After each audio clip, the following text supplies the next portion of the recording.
can you believe it? It's been another half a year already. It's time for my Summer of Manga 2024. I am Trooth. I own and operate a non-existent manga cafe, and so here's going to be a recap of everything I've read so far in 2024. I say recap, but these always turn out to be like more in-depth reviews than I really intend on. So far this year, I think I've read like 66 volumes, maybe a little less than that, which I think I would have to go back and check my figures, but it's probably a little less than average, so maybe this won't take as much time to edit. This time I'd like to include little on-screen indicators of like how high a priority a series is for me to read, and it can range anywhere from I dropped this to I buy every volume the instant it comes out. I didn't think I'd been buying that many volumes this year, but I looked through my list of what I've read and looked at my bookshelf, and I realized, like, man, there's probably even more than last time. In fact, I'm looking at my stack, which is just off camera, because, you know, I didn't want to have it on camera and have a similar disaster to what happened last time I shot one of these.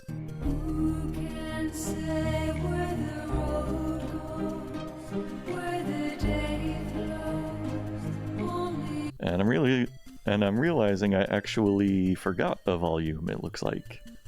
So I need to go into the back room of the manga cafe right now and get that. Okay, to start things off this year, I was reading Chainsaw Man first thing, and I bought volume 13, and I bought volume 14, and I bought volume 15. An added bonus, I went to a convention this year and I actually bought a copy of volume 1 in Japanese. So that's, you know, kind of a cool little souvenir. I can't read much of it, but it's cool to have anyway. Chainsaw Man is still a buy on site series for me. It's still one where I pre-order every volume that comes out. And I know last year I was talking about how nice it is that Chainsaw Man volumes are coming out every 2 months once again, now that part 2 has started and it's getting published in English. But it's gonna be kind of a long wait for volume 16, and I don't really know why that is. I don't know, maybe the Japanese publication schedule has been a little off schedule. But yeah, volume 15 I think came out in May, and the next one isn't set to come out until September.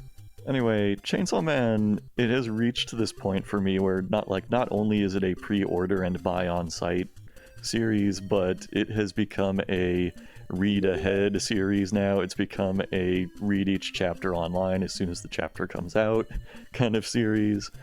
The main reason for this is Chainsaw Man and one or two other series that I'm going to talk about here are the kind of series where the fans absolutely cannot chill on spoilers. Don't worry, I can chill on spoilers. Suffice to say, I am still really loving the series. It's very different from part 1 at this point, which was, you know, the first 11 volumes that we got. I cannot wait for the movie that's going to come out sooner or later, and I can't wait for it to get a second season. I wish those would hurry up and come out already.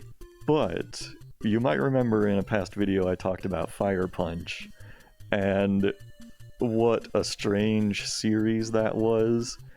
And those of us who have read Fire Punch and are now fans of Chainsaw Man are talking about how we can't wait for Chainsaw Man to get weird when Fujimoto starts doing Fujimoto things. And I think we're starting to get into that with Chainsaw Man. So I still love it, obviously. I am sticking with it, and I'll probably continue sticking with it through the end, whenever that may be. You don't have this Pochita pin in your hat and not be a fan of Chainsaw Man, right? I've read Kaiju number 8 up through volume 9. I'm actually partway through volume 10 as I'm recording this, so I'll be done with volume 10 by the time this goes online, most likely. And Kaiju number 8 is still like a mid to high priority read for me. It's not in any kind of danger of getting dropped anytime soon. I'm still like fully on board with it. And you know, I've talked about it several times. It's still like pretty standard across the plate shonen action series. You know, very much in the vein of your series like Devilman and Chainsaw Man, where the main character gets the ability to transform into a monster, but he uses this power to fight other monsters. And Season 1 of the Kaiju Number 8 anime actually just wrapped up this past weekend, as I'm recording here. And, you know, I enjoyed that first season. I just kind of feel like it didn't really get into a lot of the most hype moments that I remember from the manga yet, which is unfortunate. You know, it only had like 12 episodes, but overall I thought it was very well done. It took me entirely too long to make the connection that the main character's name is Kafka, which almost certainly is a reference to Franz Kafka, who wrote Metamorphosis, about a guy who turns into a giant bug. Anyway, Volume 9 and the volume I'm currently reading, number 10, seem to be setting up even more plot lines that I'm really going to enjoy. There was a big event towards the end of the last volume that involved a lot of really bizarre giant kaiju kind of like appearing all over the world and are starting to cause chaos. It seems like things are ramping up into a big battle, which I'm looking forward to. But yeah, I mean, Kaiju number 8, it's purely a spectacle series for the most part. I'm realizing that, like, I'm not that invested in most of the characters that exist in the series, and outside of, like, the 3 or 4 who are featured most often, I don't even remember most characters' names, because they're just kind of there shooting guns in the background. I kind of wish that the series would give a little more breathing time in between all of the battles and action, and, you know, show the characters doing more than just training for their next battle or being in their next battle.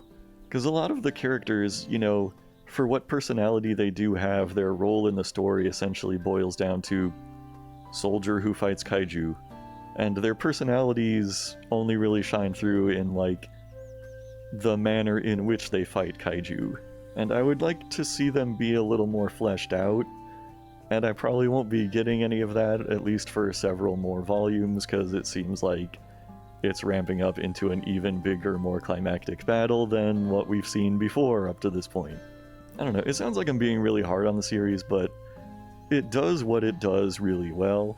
It's very well illustrated, I love the art style in it, and just kind of the direction of the action scenes is very well done and very well illustrated. So if that is the kind of series you like to read, then honestly you cannot go too wrong with Kaiju number 8. Okay, so also so far this year I've got Volume 6 of Dan to Dan here, and Volume 7 of Dan to Dan, and Volume 8 will be out any day now. I'll be buying that as well. This is still one of my highest priority series. It's another one where I pre-order every volume. It's got an anime confirmed coming out later this year. It's animated by Science Saru, and I think this is going to change the world of anime. If nothing else, then man, I really hope this is going to be another series on the popularity scale of something like Demon Slayer or Chainsaw Man or Jujutsu Kaisen. It deserves to be that high up. You know, at least a popularity of something like My Hero Academia. I mean, come on. If it doesn't get at least that popular, I'm gonna be so disappointed. Disappointed in you if you don't watch/start reading. Anyway, the more I read this series, the more I just absolutely love it. The dynamics between all the characters, they're just absolutely hilarious together. They play off of each other so well. Sometimes they're a little cliched, but sometimes they do a really good job of subverting cliches. Like, I think I talked about this in my last recap, but, like, there's a new character who was introduced recently who is kind of like a romantic rival to the main male character and was a childhood friend of the main female character. And even though these two guys are kind of like romantic rivals, they're also really good friends themselves, and they actually get along great, which is really nice and refreshing to see. I love that positivity. Anyway, there's a point in these last couple of volumes where that new rival character got possessed by a spirit, and he is now in this sort of like Ranma situation where if he gets touched by cold water, he transforms into this evil spirit and loses control. And the only way to make him turn back is to douse him with hot water. And you know, there's a very clear parallel to Ranma there, but this series I feel like also has that kind of Takahashi-esque zaniness to the comedy, but dialed up maybe even more. There's a part that I really loved where like the characters are like sitting around the table and eating, and that guy who has the cursed spirit in him now, he gets like just the tiniest drop of soy sauce drips on his hand. Like so tiny that I didn't even notice it in the panel the first time I read. I had to like turn back and be like, wait, what happened? Because it's just like a tiny little speck that looked like it could have just been a printing error or a blemish on the page. Anyway, you see that tiny speck of soy sauce touches his hand, and that's the last panel on a page. And you turn to the next page, and it's just this full 2-page illustration of him transformed into the spirit, flipping the dinner table and sending everybody flying across the room. And I absolutely love it. Just like that turn of the page paired with that composition was just absolutely brilliant. I loved it so much. But there's a really like kind of fun chapter where like they're trying to exorcise this spirit out of that character, and this group of priests comes to do the exorcism, and the way that they choose to conduct their exorcisms is by playing extreme heavy metal music as a band. You know, little fun creative touches like that are why I keep coming back to this series. And you know, I mentioned something I would have liked to see more of in Kaiju number 8 would be like time between battles where you get to like see more of the characters in their downtime and, you know, what they do for fun, and, you know, little moments of character growth like that. And you do get that with Dan to Dan, which is really refreshing. You know, there's a chapter in Volume 7 where the main girl gets a part-time job in a maid cafe, and, you know, you get to see, like, what a embarrassing and like ridiculous experience it is for her, but it's also like a moment where she and the main male character grow closer as friends. Like, you know, their relationship seems to like really naturally develop, and it's honestly like very surprisingly well written. It's not something that's like very common in shonen action series like this, but you know, like I said, the more I read of this manga, the more I love it. My love for it only deepens the more I read. It is becoming a higher and higher priority for me, and it should be for you too.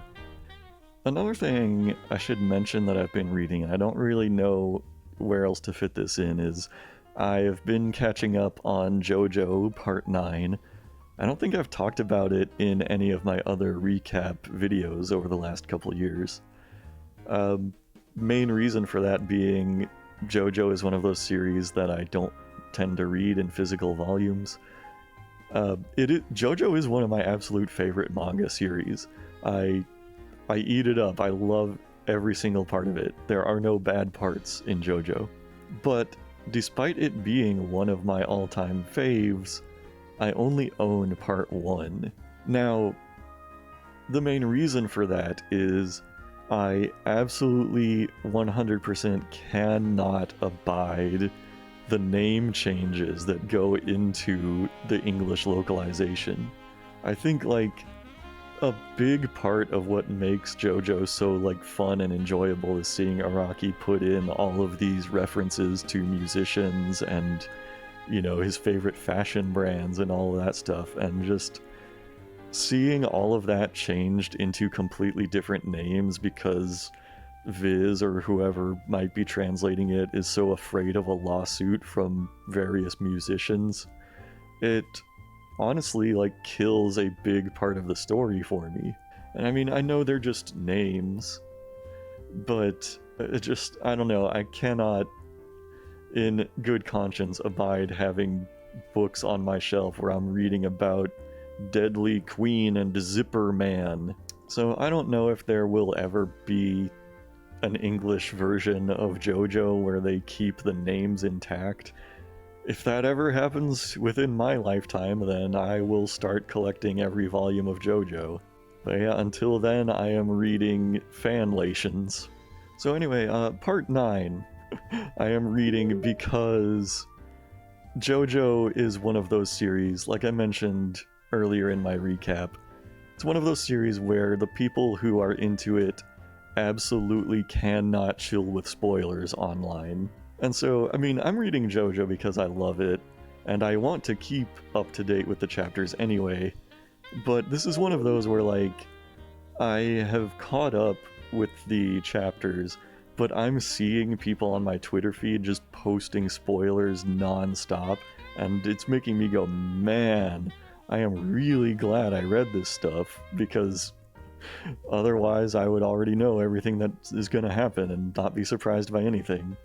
In particular, there is a character who shows up in Part 9 that we have not seen since before Part 7.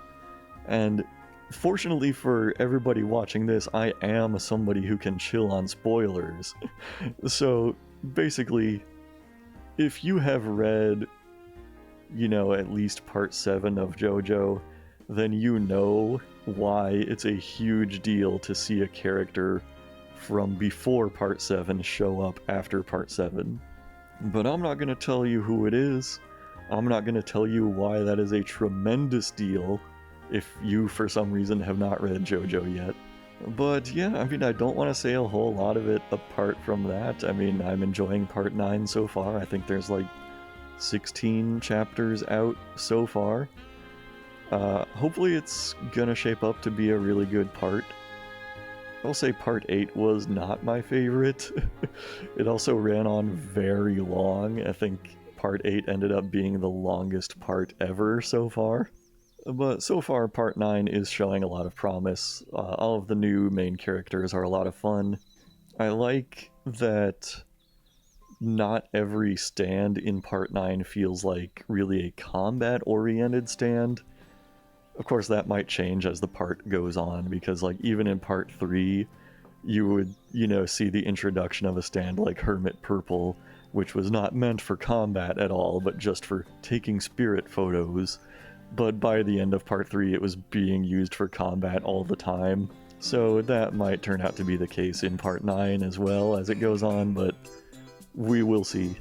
Don't feel like I want to say a whole lot more about JoJo other than that, other than, you know, I'm still loving it as much as ever, and I am always happy to talk about it more, but don't want to spoil things for the people who have not read as far ahead as me. Thank you so much for being here once again, and watching all the way to the end. Normally, the ending here is where I would insert a comment from Charlie, and, you know, I would turn it over to him and he would say something like, but I don't live with Charlie anymore, so I have to figure out something new to do with the ending segment. I thought this might be a good place to answer viewer questions or something like that, but since this is the first time I've decided to do that, I don't have a question to answer. So, if anybody actually watches this video, leave a comment, ask me anything, and maybe it'll be featured in my next video. Stay tuned here and see what happens next time. Until then...